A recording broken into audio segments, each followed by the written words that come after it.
Okay, kind of got you all in here, working on the hump here. Kind of show you the method to our madness here. It's the easiest way I've found to do it. Instead of breaking out all the special tools and getting measurements and angle rights and everything, kind of going off my old sheet metal heating and air conditioning experience here a little bit. Might not be the right way, but it works, and well, I'll show you. It's the simplest way to do it. You can see here the cuts here and this stuff I've made, getting it ready for the hump. These are all rough. What I'll do is I'll find my first square point, and it looks like it's going to be right here in this corner. See where it kicks in like that?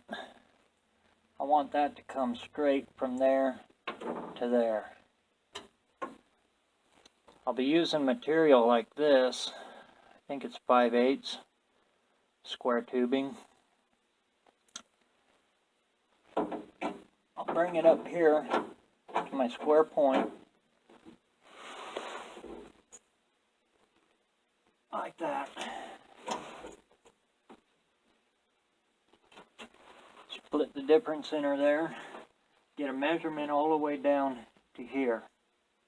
And then my next piece, I'll 45 this in so it lays down on the floor down here, nice and flush. Weld that in.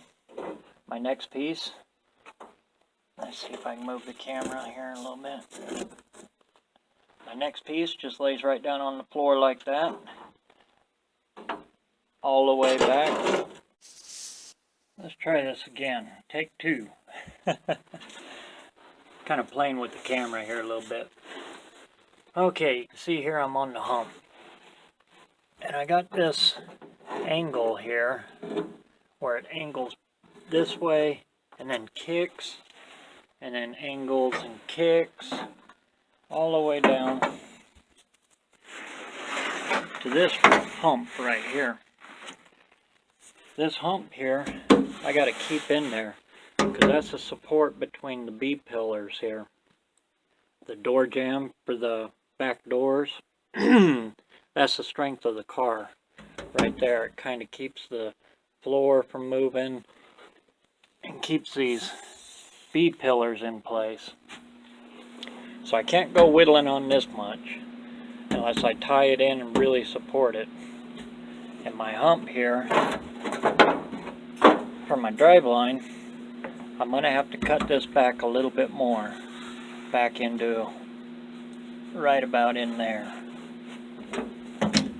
So I got to support it, and at the same time what I'm doing is I'm building the basic foundation for the start of my hump here. The easiest way we found to do these humps is don't do a rollover, don't do a round. You don't get a lot of strength in a round, but you can get a lot of strength in a triangle. And with a triangle you can tie stuff in like this hat rail right here. I can come in here and build off of that. Once my foundation's laid, I can build off that and tie that back in and stop that. That'll be solid. So first thing I got to do is start laying out my foundation. With this 5/8 material here, I'll lay it in there. I'll find my first square point, which is right there. It's that little bit of hole right there. I can fill that as I'm welding. Do a bridge across there and fill that in, and just weld this right to the floor all the way down. See my angle there? I'll cut this piece back to a 45 so she'll sit flush in there. And then my second piece, I'll cut it to the 45 and run it right up to it. And then this piece will run the full length all the way back to that rise up hump right there. And you'll tie that in, and then I'll start my flat side of the driver's side of my hump there. I'll go up, lay another one over, down, and then again, oh, sorry, that roller got me, all the way up there on the passenger side. On the passenger side, I gotta be a little careful because I gotta detent the kick down cable that's gotta go through here and up to the carburetor linkage up there. And on these 700 R4s, I got my coolant lines right here. I want them to have a nice rolling angle as they come out of there. You can kind of see the frame rail right there. Kind of hug that frame rail up to the radiator. No harsh kick angles or nothing in them. I want them nice, curved over, so the fluid can transfer no problem in there. So that side over there is going to be a little sticky. But once I get my foundation laid,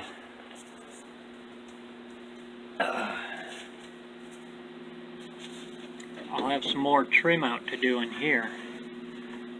But if that foundation's laid on there, welded right through the floor here, it'll support all of that, and then I can start cutting up into that hump and then down the other side. And then I'll start tying things in across. It's going to come up like this, kick over flat, and drop down again on that side, kind of like this. And if I can keep the sides all in one piece angles all the way to here, it makes it so much easier when you start working in compound angles and stuff like that. It gets real tough. You end up becoming a sheet metal master if you can get her done. But that's what I'm working on right now. I'm going to get my foundation laid. I'm going to build my rise up crossovers down to the other side. Basically building a skeleton all the way back.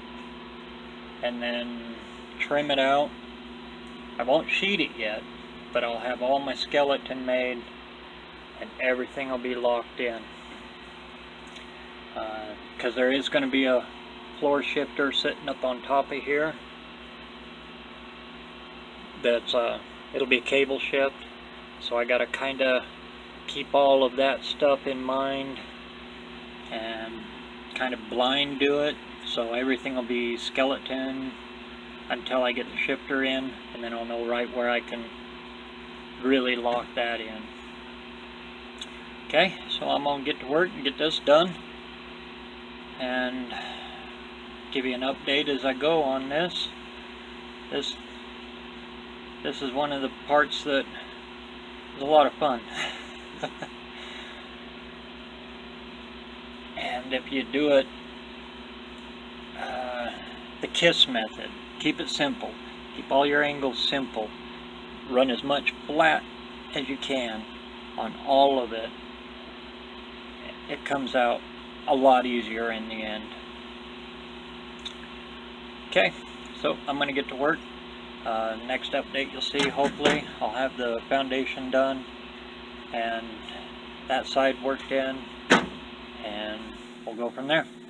Okay, get to work. Okay, you can see the method to the madness here. I've got her laid in. This little piece right here, that'll go on there just like that. Just like that.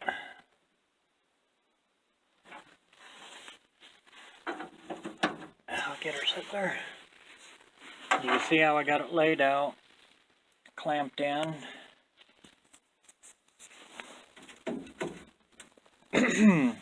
All the way back to there. You can kind of get a feel for how we do it.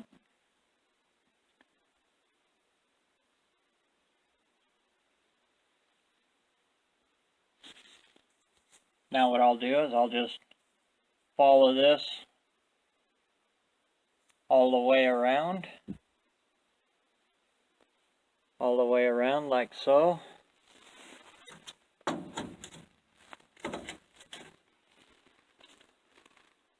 And then all the way up there.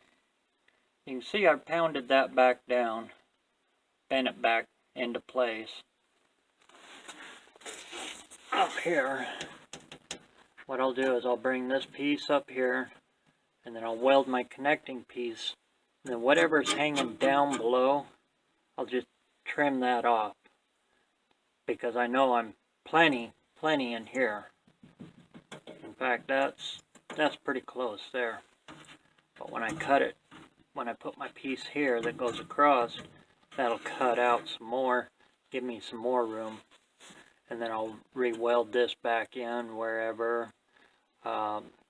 This little piece right here, I'll probably trim that, bend it back to here, weld it in. I come out a little big here, but I can add a piece in here and re-weld it to the framework. But you can see kind of how we do it, how I do it anyway. And when it's welded all the way across there, across that floor, that'll really strengthen it up. And then especially when I put my crossbars in, it'll tie it all in and lock it all down. Okay, so, well, that's part of it. And I'll get back on it and we'll slip in and see where she's at from there. Okay, get to work. Alright, I got my first ones laid in here. You can kind of see how I'm doing it here. My first, I got this side here laid in. You can see her there. I laid in my piece and I got it all tacked on there all the way up to there. Now we come over here and you can see how I've laid this one in. I'm getting ready to start tacking it down now. And I'll do the same thing here. Let's see if I can get the camera here. And I'll just lay my welds all the way across here. All the way up.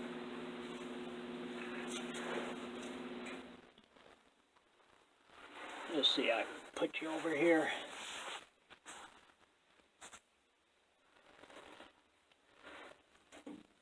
There we go. All the way up to this hump right here. There we go. This hump right here. This is what ties the B-pillars in. And I got to keep that sheet metal roll there intact so my B-pillars don't walk around and my suicide doors don't pop open when you hit a bump.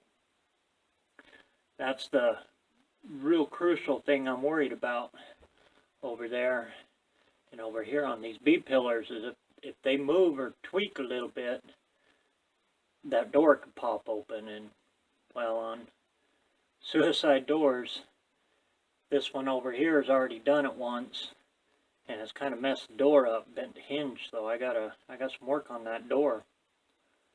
So I don't want the B-pillars doing nothing. I want them locked in there good and solid. So what I'll do here, you see how I've got it welded in there? After I get this side in and I get my main skeleton here. I'll have one here where that hat rail was, and one up the front where it starts the arc up. I'll do a good one there, and then I'll tie them with my top piece here. Will come in and it'll tie to the top of this hump. Once I got that tied and it's all skeletonized all together, basic framework is all holding it, then I'll take and I'll cut this to the top of the hump so my drive line can clear. When the rear end comes up, I'll cut that hump, and that'll all hold it. So this can't flex, can't move, can't do nothing. And it's a short span from here to where my hump is gonna, my top piece on my hump is gonna be. It's a real short span. So I can pick up enough strength off the sheet metal I'm going to use in there. So I'm not going to brace it here with the 5/8 material. I'm just going to use the sheet metal welded to the body here. And I'll do the body shop dauber, spot welds, daub, daub, daub, till it's a continuous weld. That'll tie the hump in. I'll do my cutout. All of this right here is going to get cut out after that's all set. While I was doing this, I took advantage of a little bit of free sheet metal patch here I got with the old battery cover. And I'm still kind of learning my welder, so I thought this was a prime good time to practice on light metal with rust. Let's see if I can get a good, there, kind of working the camera backwards here, but you can see how that titanium unlimited does in there. I was able to get some good continuous welds there, playing with my heat, making sure I'm not warping, and I was almost able to lay dimes in there with 035 wire. Again, I don't care if that warps, so it was a good time for me to push my welder and push my abilities to see how good I could lay that in with 035. Did a really good job. And that's rusty, nasty, crusty steel. Again, was just a good time to practice on that kind of stuff. So I got that patch in, and I used the battery cover, the old battery cover for that. Got it welded in. I got my framework started, but you can kind of see where I'm headed with it all as I'm laying down the foundation, and I'll keep clamping this all the way down when I go to weld it in. Right now I'll start here and I'll weld this in, then I'll clamp this. There we go. And I'll start clamping this all the way down, get that cut out, and be able to rock and roll her there. I got a new cord coming for the GoPro, so this hopefully will be the last I'll be doing with this imitation. I'm videoing you guys on one of them $28 Walmart super cheap kind of smartphones, but hopefully the cord for the GoPro comes in and I'll be able to continue my videoing with that, and I'll get rid of this grainy stuff for you and maybe hopefully get something a little better. But this way I can at least get some stuff out of there. Safety stuff, you can see I leather up when I'm doing this. Not only for safety, but I'm tired of buying clothes. You get to grinding, and yeah, I burned up a lot of clothes. I got my safety glasses there, be safe. Try not to light your beard on fire. Anyway, I'm going to get busy. I'm going to get this knocked down and show you the end product here. Okay, I'll get to work and get the metal hot. Okay, I got the base of the frame all done in here. You can kind of see what I was talking about there. Everything's welded in there. All set. Did my little body shop, little tackers. I'm not a welder, but I'm self-taught, I guess you could say. I call them daubers, where you just get you strike it with the wire feed. You get the strike going, you get a ball on the end of your wire, and hit. Did that all the way across. Got my, ooh, that's still a little warm. Got all my supports in. That's the hump. Get that ground off there. Got her all the way back to here. This is such a short span right here that when I bring my sheet metal up in here and roll it over that, and then I'll plug weld and more of my dauber welds. I'm just going to call them dauber welds. I know all the welders out there will laugh at me for that one, but that's what I'll call them. I'll just do my little dauber stitch welds all the way up there. My sheet metal will come across. And I tried to keep them, like I was saying earlier there, everything here is one angle, one angle, one angle here, one angle here. Well, okay, that one grows a little bit, so this one will be a little funner because it rolls this way. I wonder if you can see it this way. See how it kind of rolls down in here? So this one's going to be a little bit fun, but not a big deal. Not a big deal at all for just that little bit. But you can see I got her there.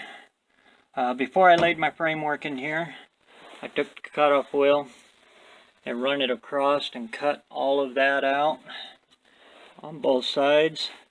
Now I got good driveline clearance in here, all the way back through here. I might have to do a little bit here, raise this one up for the driveline. Don't know yet, but I'm free back here from this point to where I got my light sitting there.